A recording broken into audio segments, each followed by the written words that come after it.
Hello నమస్తే welcome to box office Tollywood star heroes తో నటించే ఒక్క ఛాన్స్ వస్తే చాలు మహా ప్రసాదంలా భావిస్తూ ఉన్నారు యంగ్ అండ్ అప్కమింగ్ బ్యూటీస్ కానీ టాప్ హీరోయిన్స్ భారీగా డిమాండ్ చేస్తున్నారు దీపం ఉండగానే ఇల్లు చక్కబెట్టుకోవచ్చు కానీ కండిషన్స్ తో ఆర్పేసుకోకూడదు అనిల్ రావిపూడి సాధించాడేమో కానీ సందీప్ తో గేమ్ ఆడితే శాల్తీలు గల్లంత కావాల్సిందే. బాలీవుడ్ దర్శకుల దగ్గర కథలు పడినట్లు టాలీవుడ్ డైరెక్టర్ దగ్గర చెల్లించుకుంటాము అంటే కుదరదు అని దీపికా పదుకునేకు త్వరగానే అర్థమైనట్లుంది. అందులోనూ daring and dashing director Sandeep Reddy వంకతో సినిమా అంటే తేలిగ్గా తీసుకుంటే ఎలా? ప్రభాస్ లాంటి హీరోనే అతనికి నచ్చినట్లు మారిపోతూ ఉంటే హీరోయిన్ డిమాండ్ చేస్తే ఊరుకుంటాడా? తనతోనే గేమ్స్ ఆడాలని చూస్తే శాల్తీలు గల్లంత అయిపోతాయని ప్రూవ్ చేశాడు. కల్కి బ్యూటీ ఓవర్ యాక్షన్ ని వేరే చోట ప్రదర్శించుకో అంటూ స్పిరిట్ నుండి దీపికాను తప్పించేశాడు సందీప్ అంతే, తనకు నచ్చిందే చేస్తాడు, తనకు నచ్చింది రాబట్టుకుంటాడు, ఎవరికీ తలొగ్గే రకం కాదు. అర్జున్ రెడ్డి నుండి యానిమల్ వరకు ఇదే ఫాలో అయ్యాడు. అంతెందుకు, యానిమల్లో గీతాంజలి క్యారెక్టర్ కోసం ఫస్ట్ వేరే హీరోయిన్ ని అనుకుంటే ఏడాదిన్నర తర్వాత కూడా ఆ క్యారెక్టర్ కు సరిపడదు అనుకుంటే ఆమెను నిర్దాక్షిణ్యంగా తీసేసి రష్మికను సెట్ చేశాడు. స్పిరిట్ కోసం దీపికాను అనుకుంటే రోజుకొక కండిషన్స్ తీసుకొస్తే భరిస్తాడా? 8 గంటలు చేయను, 6 గంటలే షూటింగ్ చేస్తా, ప్రాఫిట్లో షేరు, తెలుగు డైలాగ్స్ చెప్పను, ఎక్స్ట్రా టైం చేస్తే ఎక్స్ట్రా పేమెంట్ లాంటి డిమాండ్స్ దీపిక చేస్తే చిర్రెత్తుకొచ్చి ఆమెను ప్రాజెక్ట్ నుంచి డిలీట్ చేశాడట straight forward director. Tollywood star హీరోలతో వర్క్ చేసేందుకు ఒక్క ఛాన్స్ కోసం రేసింగ్ బ్యూటీస్ ఎదురు చూస్తూ ఉంటే టాప్ హీరోయిన్లు మాత్రం డిమాండ్స్ వేరే లెవెల్లో చేస్తున్నారు. మొన్న నయనతార కూడా అనిల్ రావిపూడి చిరంజీవి ప్రాజెక్టు కోసం ఏకంగా 20 కోట్లు డిమాండ్ చేసిందని టాక్. ప్రమోషన్లు చేయదు, ప్రీ రిలీజ్ ఈవెంట్కు రాదు, కానీ అడిగినంత ఇచ్చేయాల్సిందే. కానీ అనిల్ తనదైన స్టైల్లో నరుక్కుని సాధించాడు. ఆమెను సెట్ చేయడంలోనే కాదు, ప్రమోషన్లు చేయడంలో కూడా వారెవ్వా అనిలా మజాకా అనుకున్నారు. కానీ సందీప్ రెడ్డి వంగ దగ్గర మాత్రం ఆటలు చెల్లలేదు దీపికాకు. ఆమె చేసిన గొంతెమ్మ కోర్కెలు అలాంటివి మరి. అందుకే ఆమెను పక్కన పెట్టి మరొక హీరోయిన్ వెతుకులాటలో పడ్డాడట సందీప్ రెడ్డి వంగ. మరి ఇవే గేమ్స్ అట్లీతో ఆడుతుందా మేడం? అల్లు అర్జున్ సినిమాకు ఇవే కండిషన్లు పెడుతుందా లేదా అనేది చూడాలి. పొలిటికల్ జర్నీ వల్ల పక్కన పెట్టేసిన సినిమాలన్నీ ఒక్కొక్కటిగా కంప్లీట్ చేస్తూ ఉన్నాడు పవన్ కళ్యాణ్. హరిహర వీరమల్లుకి గుమ్మడికాయ కొట్టేశారు. సుజిత్ ఓజీ కూడా సెట్స్ పైకి వెళ్ళింది. మరి ఉస్తాద్ భగత్ సింగ్ సంగతేంటి? ఈ ప్రాజెక్ట్ గురించి మేకర్స్ ఏమంటున్నారు? ఆ సినిమాలకి సీక్వెల్స్ ఉండబోతున్నాయా? డేట్స్ కేటాయించి మరీ కమిట్ అయిన సినిమాలను ఒక్కొక్కటిగా కంప్లీట్ చేస్తున్నారు power star Pavan Kalyan. Political journey వల్ల ఆగిన ప్రాజెక్టులను పూర్తి చేస్తున్నారు. హరిహర వీరమల్లుకి రీసెంట్లీ గుమ్మడికాయ కొట్టేశారు. ఇప్పటికే రిలీజ్ డేట్ విషయంలో పలుమార్లు వాయిదా పడి రికార్డు సృష్టించిన హరిహర వీరమల్లు జూన్ 12న ప్రేక్షకుల ముందుకు రానుంది. ప్రమోషన్స్ కూడా షురూ చేసింది టీమ్. సుజిత్ డైరెక్షన్ లో ఓజీ సెట్ లోకి రీసెంట్లీ రీజాయిన్ అయ్యాడు పవన్. ఇక మిగిలింది ఉస్తాద్ భగత్ సింగ్. ఈ ప్రాజెక్ట్ అనౌన్స్ చేసి కూడా సుమారు 5 ఏళ్లు కావస్తోంది. అప్పుడెప్పుడో రిలీజ్ చేసిన గ్లిమ్స్, భగత్, బ్లేజ్ తప్ప మరొక అప్డేట్ లేదు. Power star fans eagerly wait చేస్తున్న సినిమాల్లో ఒకటి Ustaad Bhagat Singh. Powerful police officer పాత్రలో హీరోను ఎప్పుడెప్పుడు చూస్తామా అని వెయిటింగ్. కానీ ఈ ప్రాజెక్టు గురించి నో అప్డేట్. వరుసగా పవన్ కళ్యాణ్ షూటింగ్స్ లో పాల్గొనడంతో త్వరలోనే భగత్ సింగ్ సినిమాకు షిఫ్ట్ అవుతాడని రూమర్స్ వస్తున్నాయి తప్ప అనౌన్స్మెంట్ లేదు. కాగా ఫ్యాన్స్ కి రీసెంట్లీ ఫీస్ట్ ఇచ్చింది నిర్మాణ సంస్థ మైత్రి మూవీ మేకర్స్. త్వరలోనే షూటింగ్ స్టార్ట్ కాబోతుందని ఓ పోస్టర్ పంచుకుంది. ఓజీ కంప్లీట్ అయిన వెంటనే గ్యాప్ ఇవ్వకుండా ఈ ప్రాజెక్ట్ కు షిఫ్ట్ కాబోతున్నాడు అన్నది టాక్. అంటే జూన్ లేదా జూలైలో ఉస్తాద్ భగత్ సింగ్ రీషెడ్యూల్ కానుందట. పవన్ కళ్యాణ్ ఫ్యాన్ బాయ్ హరీష్ శంకర్ 13 ఏళ్ల తర్వాత ఈ స్టార్ హీరోను డీల్ చేస్తున్నాడు. శ్రీలీల హీరోయిన్ గా నటిస్తున్న ఉస్తాద్ భగత్ సింగ్ కి దేవిశ్రీ ప్రసాద్ మ్యూజిక్ అందించబోతున్నాడు. ఇదిలా ఉంటే తేరీ రీమేక్ అంటూ వార్తలు రాగా కాదని తేల్చి చెప్పాడు డైరెక్టర్ సాబ్. బచ్చన్ ఫ్లాప్ అయినప్పటికీ గతంలో గబ్బర్ సింగ్ రూపంలో పవర్ స్టార్ కు భారీ బ్లాక్ బస్టర్ హిట్ ఇవ్వడంతో హరీష్ పై ఎక్స్పెక్టేషన్స్ ఓ లెవెల్లో ఉన్నాయి హీరో ఫ్యాన్స్ కి. ఆ అంచనాలకు తగ్గకుండా తన బెస్ట్ ఇస్తానంటున్నాడు దర్శకుడు. ఇవే కాదు, ఈ ప్రాజెక్టులన్నీ కంప్లీట్ అయ్యాక హరిహర వీరమల్లు 2, ఓజీ 2 కూడా తెరకెక్కే అవకాశాలున్నాయన్నది లేటెస్ట్ బజ్. ఈ 3 సినిమాలకే 5 ఏళ్లు తీసుకున్న పవన్ కళ్యాణ్ ఇక వీటి సీక్వెల్స్ ప్లాన్ చేస్తే ఎన్నేళ్లు తీసుకుంటాడో అని ఆలోచనలో పడ్డారు movie lovers. Raising beauty Kayadu Lohar చిక్కుల్లో పడిందా? నైట్ పార్టీకి వెళ్లడమే ఆమె చేసిన తప్ప? అస్సాం బ్యూటీపై క్రిమినల్ చర్యలు తీసుకోబోతున్నారా? కోలీవుడ్ స్టార్ హీరోస్ కూడా ఇందులో ఇరుక్కున్నారా? తమిళనాడులో సంచలనమవుతున్న కుంభకోణం స్టార్స్ మెడకి చుట్టుకోబోతుందా? చేతి నిండా సినిమాలతో, క్రేజీ ప్రాజెక్ట్స్ తో బిజీగా మారిపోయిన డ్రాగన్ బ్యూటీ కయాద్ లోహర్ కొత్త సమస్యల్లో చిక్కుకుంది. అలాంటి ఇష్యూ కాదు, ఏకంగా ఓ కుంభకోణంలోనే. రీసెంట్ గా తమిళనాడులో కలకలం క్రియేట్ చేస్తోంది టాస్మాక్ స్కామ్. ఇది ఓ లిక్కర్ స్కామ్. సుమారు 1000 కోట్ల కుంభకోణం జరిగిందని ఈడీ అధికారులు అంటున్నారు. రీసెంట్ గా టాస్మాక్ ఎండీ ఇంట్లో ఎన్ఫోర్స్మెంట్ డైరెక్టరేట్ అధికారులు సోదాలు చేయడంతో మొదలైన చర్య ఇప్పుడు స్టార్స్ మెడకి చుట్టుకుంటోంది. దానికి కారణమైంది ఓ నైట్ పార్టీ. స్కామ్ చేసిన వ్యక్తులు నిర్వహించిన ఓ నైట్ పార్టీకి కయాద్ లోహర్ హాజరైందని కోలీవుడ్ టాక్. ఆమె పార్టీకి అటెండ్ అయ్యేందుకు 35 లక్షల రూపాయలు ఛార్జ్ చేస్తుందని తెలుస్తోంది. త్వరలో ఈ అస్సాం బ్యూటీని విచారణకు ఈడీ పిలిచే అవకాశం ఉందని సమాచారం. అంతేకాదు ప్రముఖ నిర్మాత ఆకాష్ భాస్కరన్ కి కూడా ఈ స్కామ్ లో వేలుందని ఈడీ భావిస్తోంది.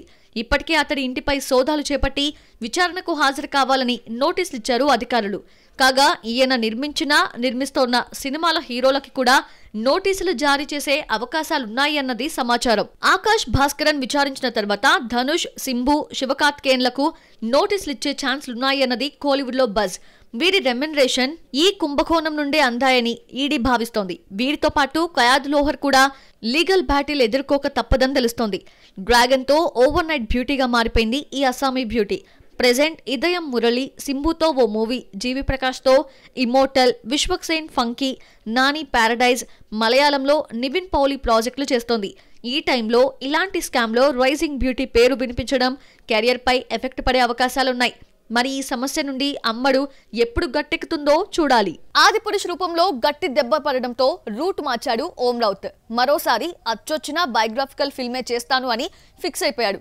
ఇప్పటి వరకు నార్త్ రియల్ హీరోస్ స్టోరీస్ చెప్పిన ఈ director first time south legend person life స్టోరీని సిల్వర్ స్క్రీన్ పైకి తీసుకొస్తున్నాడు.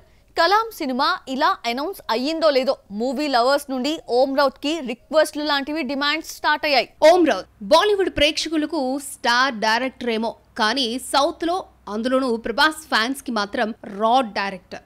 మైథలాజికల్ మూవీ ఆదిపురుష్ ఎవరు ఎన్నడూ చూపించిన విధంగా చెప్పాలంటే ఇలా సినిమా తీయకూడదు అనిపించేలా తెరకెక్కించి డార్లింకే కాదు హిందువుల మనోభావాలతో కూడా ఆటలాడాడు. హీరో అండ్ విలన్ క్యారెక్టరైజేషన్స్ నుండి హనుమంతుడి డైలాగ్స్ వరకు ప్రతి ఒక్కరూ ఆయనను తిట్టిపోసిన వాళ్లే. ట్రోలింగ్ మామూలుగా రాలేదు. ఈ సినిమాతో నెగిటివిటీ మూటగట్టుకున్న ఈ ఫిల్మ్ మేకర్ నుండి ఇప్పుడు మరొక బయోగ్రఫికల్ ఫిల్మ్ వస్తోంది. ప్రముఖ సైంటిస్ట్, మాజీ రాష్ట్రపతి, ఇండియన్ మిజైల్ మ్యాన్, ఎంతో మందికి మెంటర్, మోటివేటర్ దివంగత అబ్దుల్ కలాం లైఫ్ స్టోరీతో కలాం మూవీని అనౌన్స్ చేశాడు ఓం రౌత్. ధనుష్ కలాం పాత్ర పోషించనున్నాడు. డార్లింగ్ తర్వాత ఓం రౌత్ వర్క్ చేస్తున్న సౌత్ హీరో ధనుషే.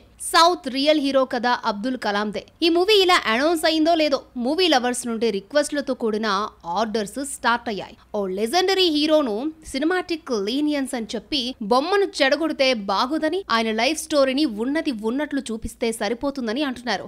యువతకు ఇన్స్పిరేషన్ చేసే విధంగా పిక్చరైజేషన్ ఉండాలని కోరుతున్నారు. ఓం రౌత్ బయోగ్రఫీ సినిమా తీయడం కొత్తవి కాదు. చెప్పాలంటే అలాంటి చిత్రాలతోనే స్టార్ డైరెక్టర్ అయ్యాడు. ఫస్ట్ డైరెక్టోరియల్ మూవీ లోకమాన్య ఏక్ యుగ్ పురుష్ బాలగంగాధర్ తిలక్ లైఫ్ స్టోరీ ఆధారంగా తీసినదే. తానాజీ కూడా చారిత్రక కథ అయినప్పటికీ మరాఠా యోధుడు శివాజీ సైన్యంలో అత్యంత పవర్ఫుల్ సైన్యాధికారి తన్హాజీ లైఫ్ స్టోరీనే ఈ సినిమా. ఓ అన్సంగ్ వారియర్ కథను వెండితెరపై అద్భుతంగా చూపించడంతో ఆహా ఓహో అన్నారు బాలీవుడ్ ఆడియన్స్. తిలక్, తానాజీలతో సక్సెస్ఫుల్ దర్శకుడైన ఓం రౌత్ మైథలాజికల్ మూవీ ఆదిపురుష్ తో ఆయనకొచ్చిన మొత్తం పేరును చెడగొట్టుకున్నాడు. కవరింగ్ చేసేందుకు ట్రై చేసినప్పటికీ ట్రోలర్స్ కి, మీమర్స్ కి బలయ్యాడు. ఇప్పుడు కలాం జీవిత చరిత్ర అంటున్నాడు. మరి ప్రశంసలు అందుకుంటాడా? ఇప్పటికే ఇళయరాజా బయోపిక్ అనౌన్స్ చేసి పక్కన పెట్టిన ధనుష్ కు ఓ మార్క్ సినిమాగా మారుస్తాడా, లేక ఈ హీరోతో కూడా కమ్ టు మై రూమ్ అనిపించుకుంటాడా? Wait and see. Puri Jagannadh story narration కి విజయ్ సేతుపతి ఫ్లాట్ అయిపోయాడా? ఈ టాలీవుడ్ దర్శకుడి టాలెంట్ ఈ కోలీవుడ్ హీరో గుర్తించాడా? పూరితో కొలాబరేషన్ కోసం విజయ్ సేతుపతి ఆరాటపడుతున్నాడా? ప్రాజెక్ట్ టైటిల్ ఇంకా ఫిక్స్ కాలేదా? షూటింగ్ ఎప్పుడు స్టార్ట్ అవుతుందో రివీల్ చేశాడా? Have a look. Puri mark cinema వచ్చి చాన్నాళ్ళైంది. ఓ ఇడియట్, ఓ పోకిరి, ఓ టెంపర్ తరహా సినిమాలను చూడాలనుకుంటే లైగర్, డబుల్ స్మార్ట్ అంటూ ఫ్యాన్స్ గుండెల్లో గుణపాలు దింపుతున్నాడు. దీంతో అతడితో మరోసారి కొలాబరేట్ అంటే హీరోస్ సైతం వెనకాడుతున్నారు. అందుకు ఎగ్జాంపుల్ జనగణమన. మహేష్ బాబు టు విజయ్ దేవరకొండ వరకు జర్నీ చేసిన ప్రాజెక్ట్ ఇది. అనౌన్స్మెంటే కానీ సెట్స్ పైకి వెళ్లిన దాఖలాలు లేవు. ఇక కొత్త కథలు తెలుగు హీరోస్ కి చెప్పే సిచ్యువేషన్ లేదు. దీంతో తమిళ్ హీరో విజయ్ సేతుపతికి కథ చెప్పి బోకే చేయించుకున్నాడు పూరి. తమిళ్ వర్సటైల్ హీరో విజయ్ సేతుపతికి నెరేట్ చేసి గ్రీన్ సిగ్నల్ తెచ్చుకున్నాడు పూరి. కాస్ట్ అనౌన్స్మెంట్ చేశాడు డైరెక్టర్. ఈ సినిమాకు టైటిల్ బెగ్గర్ అంటూ వార్తలొచ్చాయి. అయితే రీసెంట్ గా రూమర్స్ కి చెక్ పెట్టిన మకల్ సెల్వన్ ఈ డైరెక్టర్ ని పొగడ్తలతో ముంచెత్తాడు. విజయ్ నటించిన ఏఎస్ 23న థియేటర్స్ లో రిలీజ్ కాబోతోంది. ఈ ప్రమోషన్స్ లో భాగంగా హైదరాబాద్ లో ఈవెంట్ నిర్వహించగా పూరి ప్రాజెక్ట్ పై క్లారిటీ ఇచ్చాడు ఈ కోలీవుడ్ హీరో. ఇంకా ఈ సినిమాకి టైటిల్ ఫిక్స్ కాలేదని చెప్పిన సేతుపతి పూరి స్టోరీ చెప్పడానికి వచ్చినప్పుడు 2 రోజులు పడుతుందనుకున్నానని, కానీ 3.5 గంటల్లో పూర్తి చేశాడంటూ చెప్పాడు. పూరి జగన్నాథ్ స్టోరీ చెబితే అలా వింటూ ఉండిపోయానని, మా మధ్య కాన్వర్సేషన్ చాలా ఫన్నీగా జరిగిందని, ఆయనతో వర్క్ చేసేందుకు ఈగర్గా వెయిట్ చేస్తున్నానంటూ అతడు సో గుడ్, గ్రేట్ అంటూ దర్శకుడిపై పొగడ్తలతో ముంచెత్తాడు. జూన్ నెలలో షూటింగ్ స్టార్ట్ చేస్తామని రివీల్ చేశాడు మక్కల్ సెల్వన్. ఆయనతో వర్క్ చేసేందుకు ఆడియన్స్ కన్నా తానే ఎక్కువగా వెయిట్ చేస్తున్నట్లు చెప్పాడు. విజయ్ సేతుపతే కాదు, గతంలో కూడా కొందరు హీరోస్ ఇలా అన్నవాళ్లే, కానీ తర్వాత మొహం చాటేశారు. ఇప్పుడు ఆ జాబితాలోకి మక్కల్ సెల్వన్ చేరతాడా? హిట్ ఇస్తే ఓకే, రిజల్ట్ తేడా కొడితే ఇలాంటి కామెంట్స్ మళ్ళీ చేయగలడా? యష్ మదర్ పుష్ప నిర్మాతగా మారారు, కానీ కొడుకుతో సినిమాలు చేయరట. పాన్ ఇండియా ఇమేజ్ ఉన్న హీరోతో తల్లి సినిమాలు చేయనని ఖరాఖండిగా చెప్పడానికి రీజన్ ఏంటి? పెద్ద నెక్స్ట్ స్కెడ్యూల్లో బుచ్చిబాబు ఏం ప్లాన్ చేశాడు? డీటెయిల్డ్ ఇన్ఫర్మేషన్స్ మీకోసం. KGF 1-2లతో పాన్ ఇండియా హీరోగా ఎదిగిన Rocky Bhai alias Yash mother Pushpa Arun Kumar నిర్మాతగా మారారు. కన్నడ సూపర్ హిట్ మూవీ దియాతో టాలీవుడ్ ఆడియన్స్ కి పరిచయమై రీసెంట్ గా డియర్ ఉమాతో తెలుగులో హీరోగా ఎంట్రీ ఇచ్చిన పృథ్వీ అంబర్ హీరోగా కొత్తలవాడి అనే మూవీని తెరకెక్కించారు. రీసెంట్ గా టీజర్ ఈవెంట్ నిర్వహించగా చిట్చాట్ లో తాను యష్ తో సినిమాలు చేయనని, అన్నం లేని వాళ్లకు పెట్టాలని, అతడికి అన్నీ ఉన్నాయని, కొత్త వాళ్లకు అవకాశం ఇచ్చేందుకు ఈ ఫీల్డ్ లోకి వచ్చానని చెప్పారు పుష్ప. చిట్టిబాబు మళ్లీ సెట్స్ లోకి అడుగుపెట్టాడు. ఈ మధ్య పెద్ద షూటింగ్ కి గ్యాప్ ఇచ్చి లండన్ ట్రిప్ వెళ్ళొచ్చిన రామ్ చరణ్ లేటెస్ట్ స్కెడ్యూల్స్ లోకి ఎంటర్ అయ్యాడు. ఈ స్కెడ్యూల్స్ లో భారీ యాక్షన్ ప్యాక్డ్ సీన్స్ డిజైన్ చేశాడు దర్శకుడు బుచ్చిబాబు. మీర్జాపూర్ సిరీస్ లో మున్నా భాయిగా పేరు తెచ్చుకున్న దివ్యేందు శర్మ ఈ సినిమాతో టాలీవుడ్ ఎంట్రీ ఇస్తున్నాడు. చరణ్, దివ్యేందు మధ్య ఫైట్ సీన్స్ తెరకెక్కిస్తున్నాడు ఉప్పెన దర్శకుడు. హనుమాన్ జయంతి సందర్భంగా ఆ పిక్స్ పంచుకున్నాడు చరణ్ అండ్ డైరెక్టర్.